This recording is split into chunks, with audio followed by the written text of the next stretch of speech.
തിരുവല്ലയിൽ നിയന്ത്രണം വിട്ട കാർ പോസ്റ്റിലിടിച്ച് കുളത്തിലേക്ക് മറിഞ്ഞ ഒരാൾ മരിച്ചു. കാരക്കൽ സ്വദേശി ജയകൃഷ്ണനാണ് മരിച്ചത്. കാറിലുണ്ടായിരുന്ന 2 പേർ രക്ഷപ്പെട്ടു. രാത്രി ഒരു 11 മണിക്ക് ശേഷം ഞങ്ങളെ രക്ഷിക്കണമെന്ന് ഭയങ്കര കരച്ചിലും അലർച്ചയും ഉണ്ടായിരുന്നു. അതിന്റെ അടിസ്ഥാനത്തിൽ എന്റെ തൊട്ടിപ്പുറത്തെ വീട്ടിലെ ജോൺ മറീസ് എന്ന് പറഞ്ഞ ആളും അപ്പുറത്തെ വീട്ടിലെ ഓമനക്കുട്ടൻ എന്ന് പറഞ്ഞ ആളുമായിട്ട് ഇവിടെ വന്നു. നമുക്ക് കുറച്ച് പേര് ഇവിടെ കൂടിയിട്ടുണ്ട്. ആരും ഇറങ്ങാൻ തയ്യാറില്ല. വണ്ടി അങ്ങേയറ്റം മറിഞ്ഞു കിടക്കുകയായിരുന്നു. ഞാനും ബിനുക്കുര്യനും എല്ലാം ഓമനക്കുട്ടനും എല്ലാം കൂടിയാണ് വെള്ളത്തിൽ ഇറങ്ങിയത്. ഇവിടുത്തെ അമ്പാടി ഉണ്ടായിരുന്നു ആ ഘട്ടത്തില്. അന്നേരം വേറെ ടർഫീന്ന് കളിക്കാനുള്ള 2 കുഞ്ഞുങ്ങളുണ്ടായിരുന്നു. ആ പിള്ളേരാണ് 2 പേരാണ് അതിനകത്തുനിന്ന് 2 പേരെയും കരക്കെത്തിച്ചത്. അന്നേരം ഫയർഫോഴ്സ് വന്നു, ആംബുലൻസ് വന്നു, പോലീസ് വന്നു, എല്ലാം വന്ന് കൊണ്ടുപോവുകയായിരുന്നു. വിവരങ്ങളുമായി CK അഭിലാൽ ചേരുന്നു. അഭിലാൽ, എങ്ങനെയാണ് ഈ അപകടം സംഭവിച്ചത്? ഇവരെ എവിടെ നിന്ന് വരികയായിരുന്നു, എങ്ങോട്ട് പോവുകയായിരുന്നു? വിശദവിവരങ്ങൾ എന്താണ്?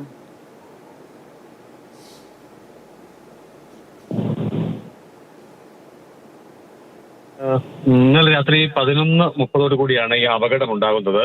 തിരുവല്ലയിലെ മന്നം കരച്ചിറ ഭാഗത്ത് എത്തിയപ്പോൾ 3 പേർ സഞ്ചരിച്ചിരുന്ന കാർ നിയന്ത്രണം വിട്ട് ഇലക്ട്രിക് പോസ്റ്റിൽ ഇടിക്കുകയും തുടർന്ന് റോഡിന്റെ വശത്തായുള്ള കുളത്തിലേക്ക് തലകീഴായി മറിയുകയുമാണ് ഉണ്ടായിരുന്നത്. ഈ അപകടത്തിൽ തിരുവല്ല സ്വാമിപാലം ശ്രീവിലാസത്തിൽ അനിൽകുമാർ എന്ന ആളുടെ മകൻ 22-കാരനായ ജയകൃഷ്ണനാണ് മരണമടഞ്ഞത്. സഹയാത്രികരായിട്ടുള്ള മുത്തൂർ സ്വദേശി അനന്തു 21 വയസ്സാണ് പ്രായം. അഴിയടത്തുതറ സ്വദേശിയായിട്ടുള്ള 20 വയസ്സ് പ്രായക്കാരൻ IB എന്നിവർക്കാണ് പരിക്കേറ്റത്. ഇതിൽ IB പ്രാഥമിക ചികിത്സ നേടിയ ശേഷം വീട്ടിലേക്ക് മടങ്ങിയിട്ടുണ്ട്. അനന്തു പ്രാഥമിക ചികിത്സ തേടിയ ശേഷം വീട്ടിലേക്ക് മടങ്ങിയിട്ടുണ്ട്. തലയ്ക്ക് പരിക്കേറ്റ IB തിരുവല്ലയിലെ ഒരു സ്വകാര്യ ആശുപത്രിയിൽ ചികിത്സയിൽ കഴിയുകയാണ്. പ്രദേശവാസികളാണ് ആദ്യഘട്ടത്തിൽ ഈ വിഷയവുമായി ബന്ധപ്പെട്ട രക്ഷാപ്രവർത്തനത്തിൽ ഇടപെട്ടത്.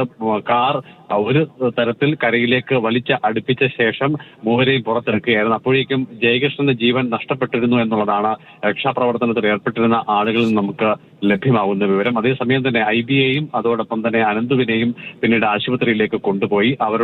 അതിൽ IBയുടെ നില മെച്ചപ്പെട്ടു വരുന്നു എന്നുള്ളതാണ് നമുക്ക് ലഭ്യമാകുന്ന വിവരം. യാത്രക്കാരിൽ 3 പേരാണ് ഉണ്ടായിരുന്നത്. ഇതിൽ ഡ്രൈവർ ഉറങ്ങിപ്പോയതാണോ അപകടത്തിനിടയാക്കിയത് എന്നതിനെ സംബന്ധിച്ച് ഏതായാലും മഴ സമയമാണ്, അപകടങ്ങൾ ഉണ്ടാവാനുള്ള സാധ്യതയുണ്ട് എന്ന് നമ്മൾ അല്പം മുൻപ് പങ്കുവച്ചതേ ഉള്ളൂ. അപ്പോഴാണ് ഈ ഒരു വാർത്ത കൂടി നിങ്ങളോട് പങ്കുവയ്ക്കേണ്ടി വരുന്നത്. ചെറുപ്പക്കാരനായൊരു ആളാണ് മരിച്ചത്. ജയകൃഷ്ണൻ 22 വയസ്സേ ഉണ്ടായിരുന്നുള്ളൂ. 3 പേരായിരുന്നു വാഹനത്തിലുണ്ടായിരുന്നത്.